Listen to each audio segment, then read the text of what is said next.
Alhamdulillahi Rabbil Alamin. Wassalatu wassalamu ala nabiyina Muhammad wa ala alihi wa ashabihi ajma'in. Жахилия дорындағы қадамдар. Пайғамбар саллаллаху алейхи уассалам келгенде мына ушул сөздөргө, бұл амалдарға, қадамдарға қарсы шыққан. Мына ушул қарсы шығып, бұл адамдар Аллахтың қарына қалып, Алланың райымынан айдалған. Ошол нерселерге биз түшпөш үчүн кайрадан кайталап, эскерип, билип окуйбуз, үйрөнүш үчүн. Мурунку өтүп кеткен аты таанылып калган адамдардын издери, алар отурган жерлер, жашаган жер, же алардан калган бир үйлөр, же алар жыйын кылып чогулушуп жүргөн, мисалы Курайштар болсо, башчылары бир үйдө чогулуп, кеп кеңеш кылып, канткенде пайгамбарга каршы чыгабыз, кантип муну курутабыз, кантип жок кылабыз деп Курайштардын башчылары отурган жер. Ал жерде кадимкидей ыйык тутушкан. Чындыгында улуу адамдардын асарларын, издерин, мейли алар алымдар болсун, падышалар болсун, башчылар болсун, алардын өтүп кеткен жерлерин кайрадан кооздоп, чоң-чоң эстеликтерди коюп, эскерүүчү жайларды коюп, өтүп кеткенде кээ бирлердин күмбөздөрү, кээ бирлердин эстеликтери өтө бийик кылып, чыгым кылып жасаган жерлер бар. Мына мурунку доордо да ушундай нерселер болуп, бул Аллахтан башкага сыйынууга жол ачкан. Бул тарых белгилүү нерсе. Мейли биринчи доордогу адамдар ал эстеликтерди кооздоп койгон күмбөз болобу, чоң издерди куруп кетсе деле, максаты жөн эле эстеп туруш үчүн десе, кийинки доордогу келген адамдарга шайтан вахий берип, ай бул нерсе силердин ата бабаңардан калган эстеликтер, бул асарлар жөн эле нерсе эмес. Бул жерде береке бар, жакшылык бар. Мына ушул жерге келип турушуңар керек. Түз эле Аллахка кайрылбай, эскилерди эстебей алдыга жол жок деген сыяктуу сөздөрдү айтып, анан кийинки доордогулар ошентип Аллахтан башкага сыйынып кетишкен. Мына ошондуктан алымдар бардыгы эскертип келген. Ушундай нерсенин кээ бирлер актанып, жок, биз Аллахты эстейбиз, бул жөн гана эстөө үчүн десе деле, ширкке алып баруучу, Аллахтан башка сыйынууга алып баруучу кадам болуп калышы болук ыктымал. Бул Нух пайгамбардын доорунда дагы эң биринчилерден болуп, эстеликтерди эстеп, Аллахтан башкага сыйынып кеткени. Ага чейинки доордогу адамдар, булар бизди Аллахты эстетчи эле, булар өтүп кетти. Эми жок дегенде ушуларды эстеп, анан Аллахты эстеп турайлы деп курганда. Андан кийинки доордогу адамдар башка нерсени эстеп кетти да. Өлүктөрдү эстейбиз деп, Аллахтан башкага сыйынып кетти. Шайтандын деми узак деп айтат алымдар. Мисалы, стратегия, план түскөндө азыркы доорго деле карабайт. Кийинки келечекке да кадам таштайт. Азыр жакшы көрүнгөн менен, бирок ошол нерсе кайра кийинкиге Аллахтан башкага сыйынууга жол ачып кете турган кадамдардан болгон. Ошо Меккеде Надуа деген жер болгон, Дарун Надуа. Ал жерде Курайштын башчылары биригип, жаңы жогоруда айткандай, кеп кеңеш кылып отурган жер эле. Ислам келип, мындай нерселерди жокко кылды. Эч кандай ыйык жерлер, Аллахтан башка сыйына турган жерлер жок. Аллахка сыйынам десең, жердин баары таза. Аллахтын үйлөрү бар, бул мечит. Өлүктөрдү урматталат, аларга дуа кылынат. Алардын жерлери улуктанып, алар кармаган нерселер бийик болуп, даңктуу болуп, үйлөрү же күмбөздөрү, эстеликтери андай болуп кетпейт деп белгилүү болгон. Анан ошол Дарун Надуа деген жахилиядагы мушриктин баштары өтүп кетти. Ал үйлөр калды да чогулуш кылып отурган жер. Мушриктердин доорунда белгилүү болгон ал жер ыйык жер, өзгөчө жер, себеби биздин баттуу баштуулардын отурган жери деп. Анан бул Муавия радиаллаху анхунун убагында деле бир адам колуна өтүп кеткен жер ал жер. Мындай чыкканда менчик болуп, кадимки эле жашап. Анан күндөрдүн биринде ал үйдү Хаким ибн Хизам деген сатып салат. Муктаждык, кадимки үйүңүздү сатасыз. Бирок белгилүү болгон көп адамдар билген, айрымдар, ал жердеги үй Курайштын аттуу баштуулары отурган жер эле деп. Анан адамдар келип Хаким ибн Хизамга айтышат да, сен эмнеге бул жерди сатып салдың? Бул ата бабаңдын ыйык жери эле го, канча деген берде маселелер болгон, улуу адамдар отурган, бул сатылбай турган жер, өзгөчө жер, ыйык жер, кантип ушуга дитиң барды дегендей кылып айыптап сүйлөгөн да. Субханалла, адам таухидти түшүнгөндө, исламдын акыйкатын түшүнгөндө карасаңыз, кандай кылып жооп берген? Бул айтат, мындайча айтканда, сен Курайштын даңкын сатып салдыңбы дегенде. Надан адамдар түшүнбөй. Курайштын даңкын, сыйын, улуктугун, бийиктигин сатып салдыңбы? Мындай жер ага тең келбеген жер да деп айыптаган да. Ошондо ушундай жооп берген.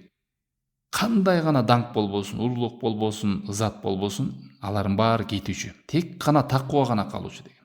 Ошон үчүн Аллах Таалам Куранда Хужурат сүрөсүнүн 13-аятында «Инна акрамакум индаллахи аткакум» чындыгында силердин эң даңктууңар, урматтууңар Аллахтын алдында бул таква болгонуңар. Таква деген ушул жакшылыкты билип ээрчиген, жамандыкты билип таштаган. Мына ушундай жоопту берген тиги адамдарга.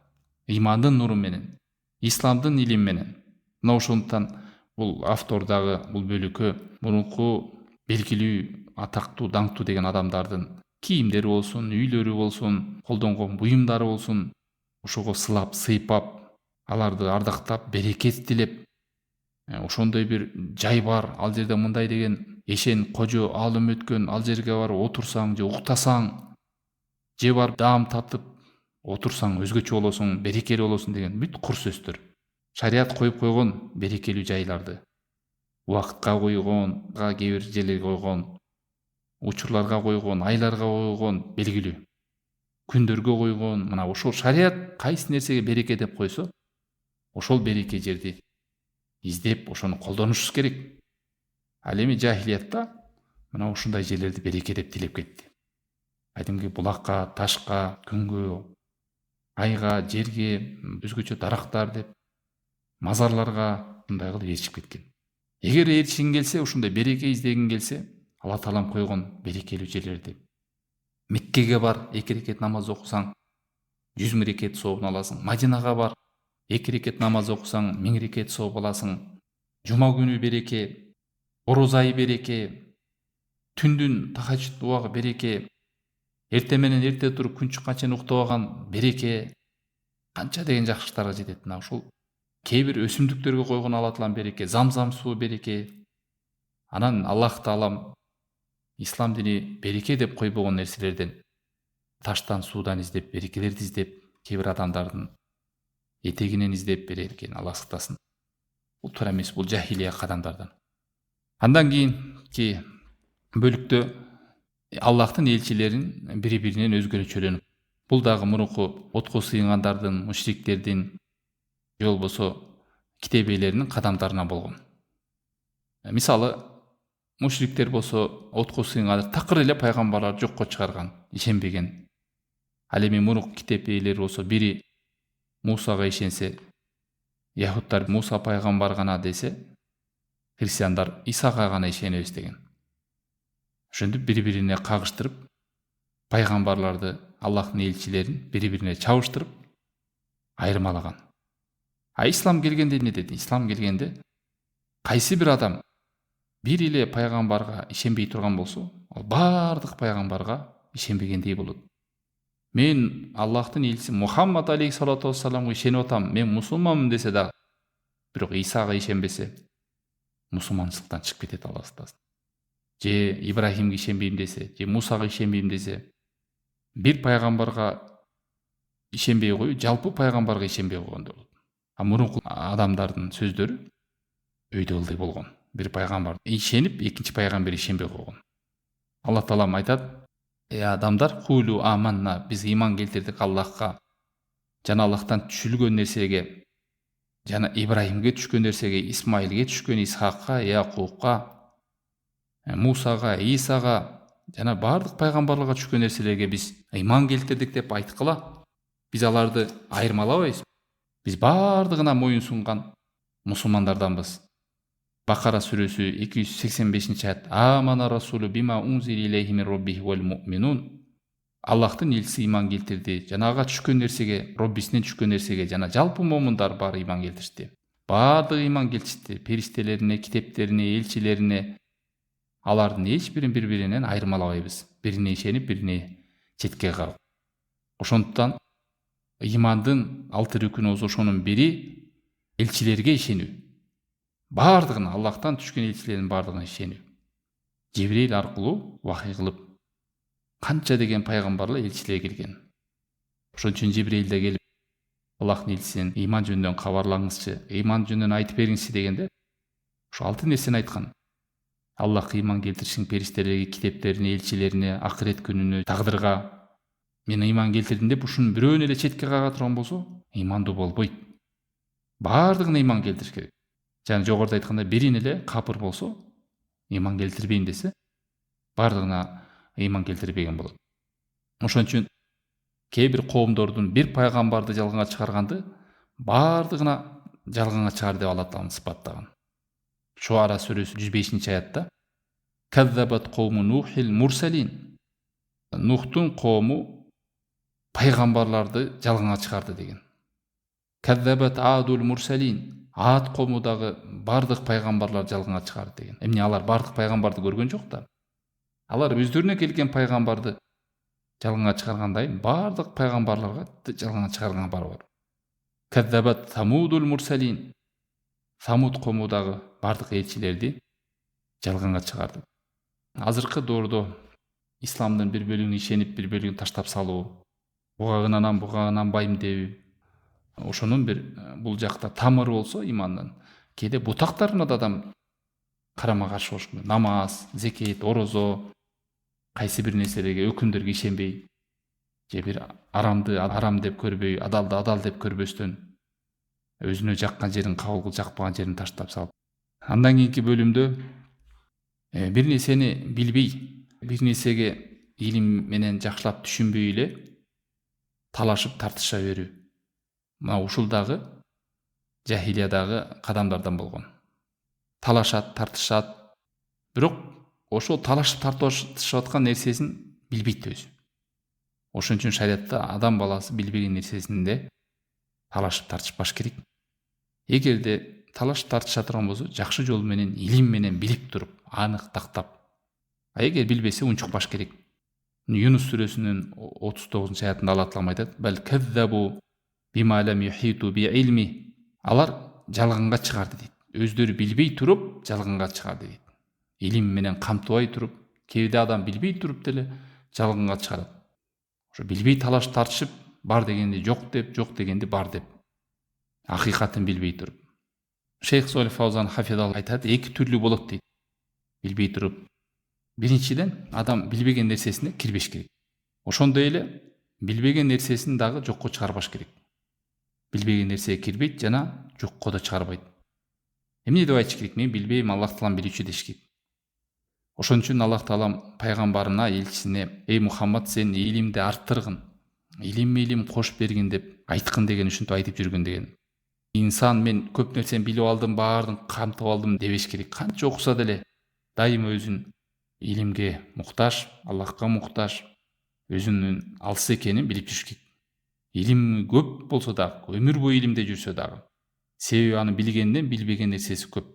Алла Таала Юсуф сүрөсүнүн 76-аятында айткандай: "О фаука кулли зи илмин алим". Ар бир билгенин үстүнөн билүүчү да бар. Адамдардын арасында да ошол. Эң мыкты илимди десе, анын үстүнөн дагы бир билүүчү бирөө адам бар. Аны мыкты десең, анын үстүнөн аны дагы бирөө билимди бар. Ошентип кетип берип, бул Аллахка чейин жетет илим. Аллахтын илими түгөнбөс. Адамдардын илими чектелүү, кичинеле. Экинчиден, аннаху ла юнкиру шей аллади я'ламуху гойру. Кээде адам башка бирөө билип туруп айтып атса дагы, аны билбегендиктен жокко чыгарган адамдар да бар. Ушундай экинчи түрдө адамдар. Өзү билбейт, билгендин тилин албайт. Балким аны жокко чыгарат. Эмнеге жокко чыгардың десе, мен аны билбеймин. Сен билбесең, ал жок дегенди билдирбейт да. Эгерде сен бир нерсени билбей кала турган болсоң, билген адамдын илимин жокко чыгарба дейт. Эч бир адамга толук илим берилген эмес. Ошон үчүн алымдарда ушундай эреже сөз бар. Ким бир нерсени билип, алда илими бар болгон болсо, бир нерсе кабар анык так бар болгон болсо, ошол бирөө адамга айткан болсо, ошол өзү далил болуп берет. Пока сен билбейсиңби, билген адамдын сөзү сага далил болот.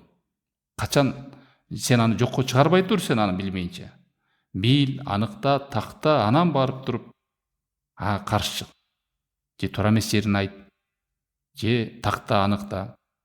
Мындайды укпаптырмын, мындайды мен устаздарыман, биздин коомдо адамдар айтпаган эле, мен укпаган элем. Бул каяктан келген сөз, не деп эле жатат деп, Аллах сактасын, дөөрүп, ал адамдын сөзүн жокко чыгарбаш керек. Билгениңен билбегениң көп. Кээ бирлер бир хадисти угуп калса, мындай хадисти укпаптым деп. кадимки жума сайын кутубу ситтаны пайгамбар алейхиссалату вассаламдын хадистерин оодарып аткандай сүйлөйт. Балким ал адамдын укканынан укпаганы көп чыгар. Хадистерден эле.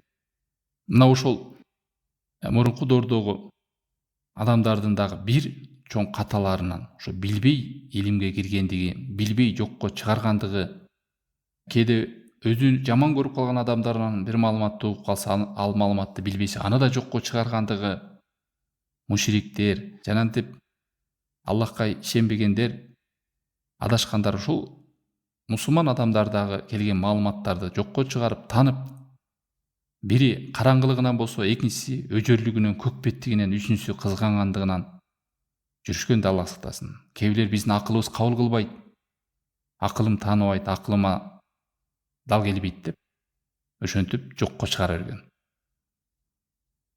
Андан кийинки бөлүмдө даъвахуму иттиба салаф ма ат-тасрих би мухалафатихим. Мисалы, ушундай дагы сөздөр болгон. Биз мурункулар ээрчейбиз, ошолордун ээрчейбиз деген жар салган сөздөрү болсо дагы, бирок аларга ачык айкын каршы сөздөрү да болгон, кайра эле кадамдар деле болгон. Мурунку китеп ээлеринен дагы. Ибрагим пайгамбарга биздин пайгамбар, биздин атабыз, биздин жол башчыбыз деп алат дагы, сөзү да, амалы да, жашоосу да каршы. Муса пайгамбар биздин ыйман келтиргенбиз мындай дейт, ошо каршы. Иса пайгамбар мындай дейт, ага да каршы. Ошондой болор экен. Такыр акылга сыйбаган туура эмес нерсе, Алла сактасын.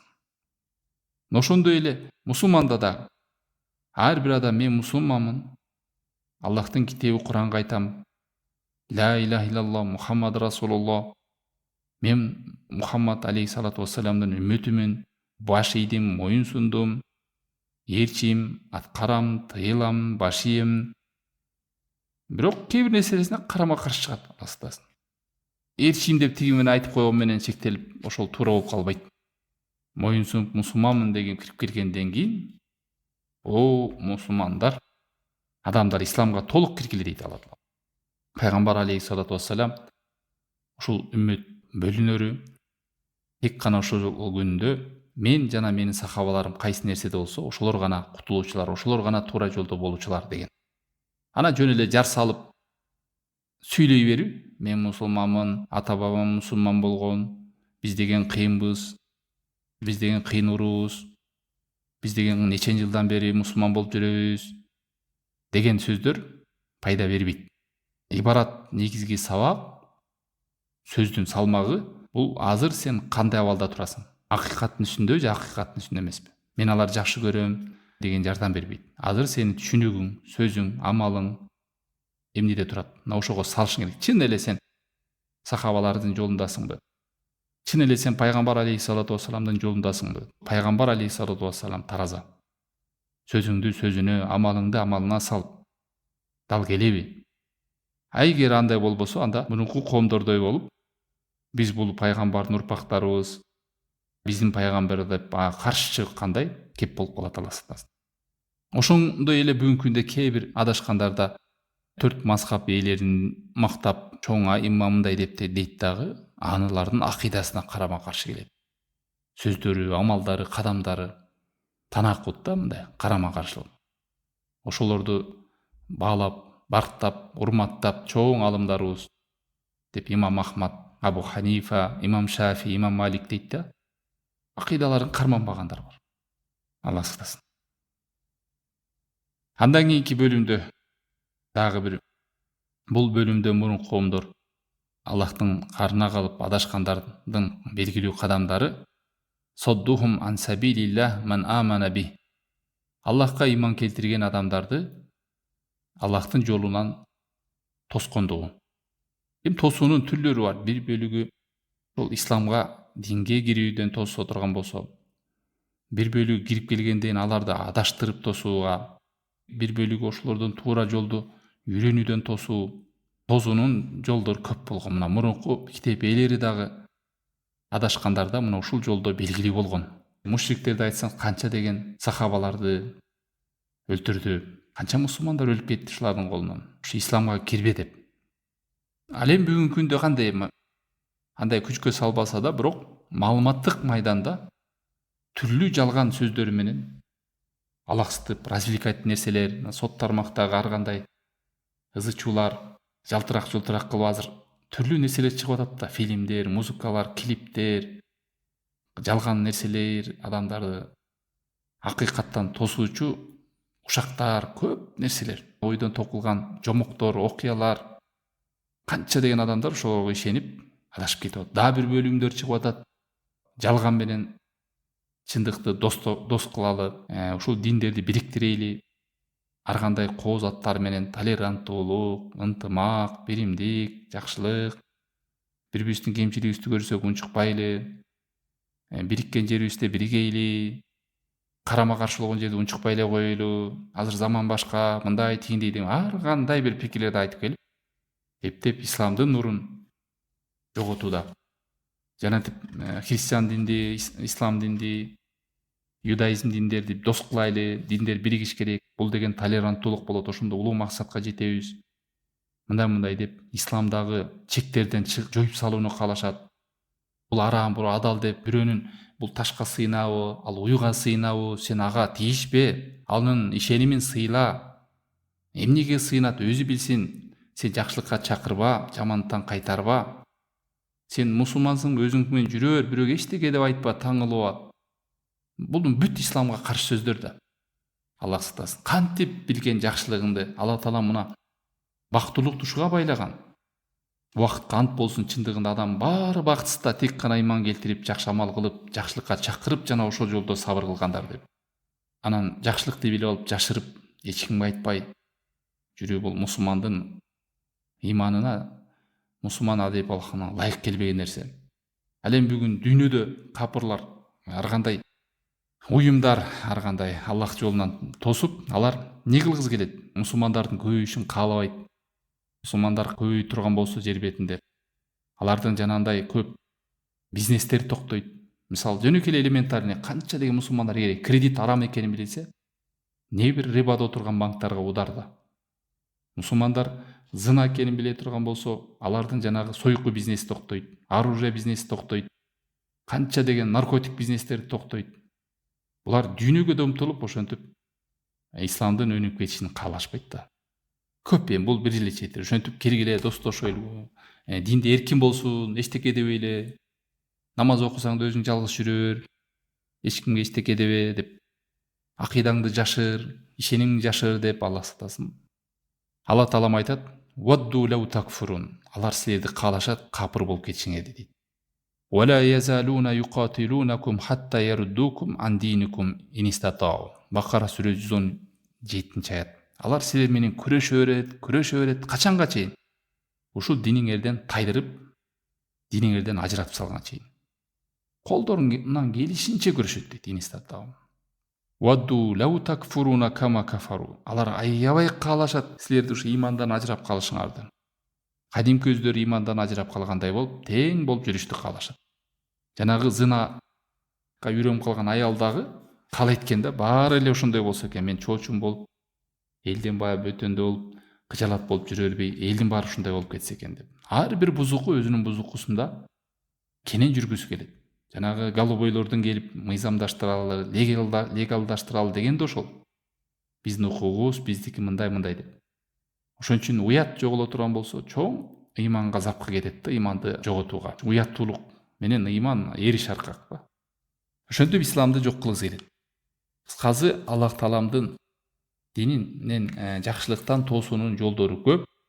Мурункулар ушул нерсе менен белгилүү болгон, ыймандуу адамдарды тосуп, жолдон жакшылыктан үйрөнүүдөн тосуп. Бүгүнкү күндө да ушул мусулман адамдын ушул жерден насиби болуп калбаш керек, Аллах сактасын, тосуунун.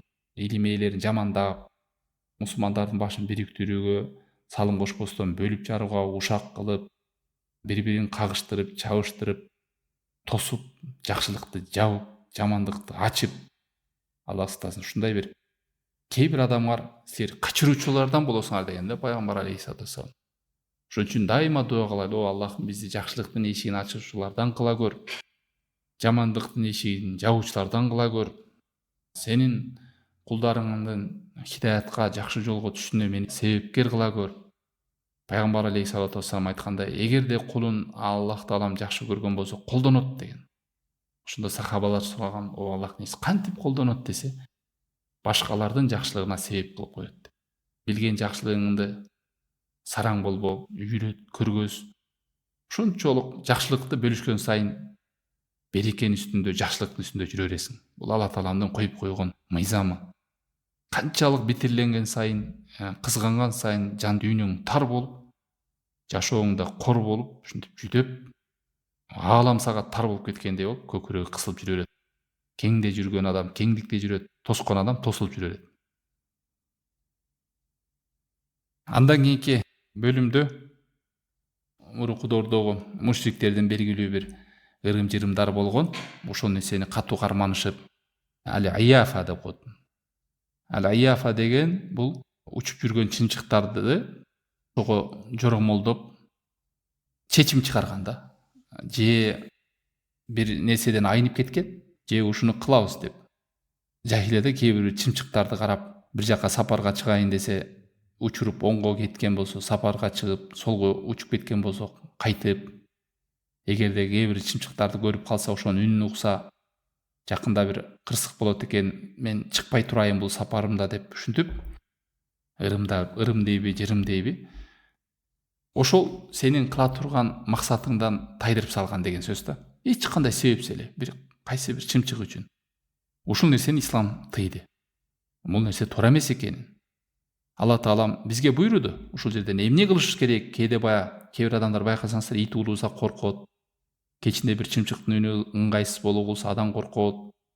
Жанатип мышык өтүп кетсе барбай, түндө ун бербейт, акча бербейт, мындай деп бир нерседен ушинтип, келечектен коркуп алдыда бир кырсык болуп кетет ушунун себеби аркылуу деп, себеп болбосо деле ал ошону байлап алат, шарият байлабаса деле. А бул жерде эмне кылыш керек? Адам баласы Аллахка таваккел кылып, Аллахка таянып, бир кадам иш кылайын десе, баш айланып, экеленип, айнып аткан болсо, намаз берген бизге 2 рекет истихара намазын окуп, Аллахтан дуа кылып, суранып, мага туурасын жеңилдетип Аллахым деп, анан тажрыйбасы бар, ошол жакта жүргөн адамдар менен кеп кеңеш кылып, көкүрөгүн кенен кылып, бисмилля деп ишти баштайт болду.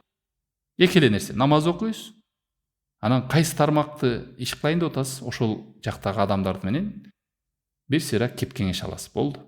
Жанантип, же Аллахка жүрөгүн байлабай, махлукаттан коркуп, ошентип өзүнүн кыла турган, максат кылган кадамынан тайып, бара турган сапарынан кайтып, жинди болуп Алла сактасын. Чымчыкка байлап, итке байлап, мышыкка байлап алып, андай туура эмес. Бул жахилиядагы кадамдардан болгон.